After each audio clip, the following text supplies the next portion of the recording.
Hi friends, welcome to interview. இந்த வீடியோவில் பார்க்க போறோம் 100 habits of high performing software engineers பார்த்துட்டு இருக்கோம். ஸோ இந்த பர்டிகுலர் செக்ஷனில் 2 ஹேபிட் தான் பார்க்க போகிறோம், வாங்க பார்க்கலாம். ஸோ ஃபர்ஸ்ட் ஹேபிட் பார்த்தீங்கன்னா, இந்த ஹை பர்ஃபார்மர்ஸ் கீ டிசிஷன்ஸ் ஏதாவது டீமில் எடுத்தாங்கன்னா அதை டாக்குமெண்ட் பண்ணணும் அப்படின்னு சொல்லி ரெக்வஸ்ட் பண்ணுவாங்க. ஒரு முக்கியமான டெக்னிக்கல் டிஸ்கஷன்ஸ்னா அதை ரெக்கார்ட் பண்ணலாம் அப்படின்னு சொல்லி ரெக்வஸ்ட் பண்ணுவாங்க டீமு. ஏன்னா இது ரொம்ப ரொம்ப முக்கியமானது. நிறைய டெக்னிக்கல் டிசிஷன்ஸை நம்ம கேப்சர் பண்ணணும். அப்போ தான் ஃபியூச்சரில் வர டெவலப்பர்ஸ் அது புரியும். ஏன் காஃப்காவை சூஸ் பண்ணாங்க RabbitMQ இல்லாமல், ஏன் போஸ்ட்கிரஸை சூஸ் பண்ணாங்க, வேறு எதுவும் டேட்டாபேஸை சூஸ் பண்ணாமல் ஏன் போஸ்ட்கிரஸை சூஸ் பண்ணாங்க. இந்த மாதிரி கீ டிசிஷன்ஸை டீம் கேப்சர் பண்ணணும். அப்போ தான் ஃபியூச்சரில் ஜாயின் பண்ண போகிற டெவலப்பர்ஸ்க்கும் புரியும் ஏன் இந்த மாதிரியான டிசிஷன்ஸ்லாம் எடுத்தாங்கன்னு சொல்லி.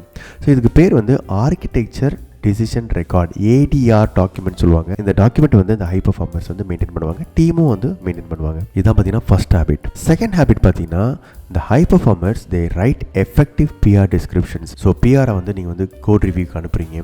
அந்த பிஆரில் என்னெல்லாம் சேஞ்ச் பண்ணியிருக்கீங்க அப்படின்றத சம்மரைஸ் பண்ணணும். ஜீரா டிக்கெட் இருக்கணும்.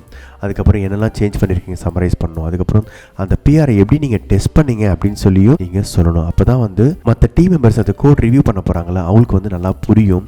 ரொம்ப ஃபாஸ்ட்டாக ரிவ்யூ பண்ணிடுவாங்க. இல்லைனா என்ன கான்டெக்ட்ஸே நீங்கள் செட் பண்ணினா அவங்க டைம் எடுப்பாங்க. அதுக்கப்புறம் உங்ககிட்ட கேள்வி கேட்பாங்க. இந்த மாதிரி டீமோட ப்ரொடக்டிவிட்டியே கம்மியாகிடும். 5 டீம் மெம்பர்ஸ் இருக்காங்கன்னா 4 பேர் உங்ககிட்ட கேள்வி கேட்டுகிட்டே இருந்தால் என்ன ஆகும்?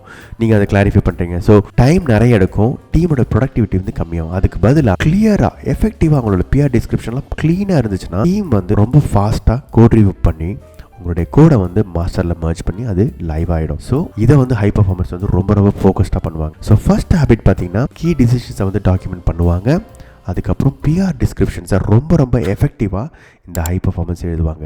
உங்களுக்கு இந்த இன்ஃபர்மேஷன் ரொம்ப யூஸ்ஃபுல்லாக நினைக்கிறேன். Please subscribe to my channel for more tech videos. Thank you so much for your support and all the best for your career. Thank you. Bye bye.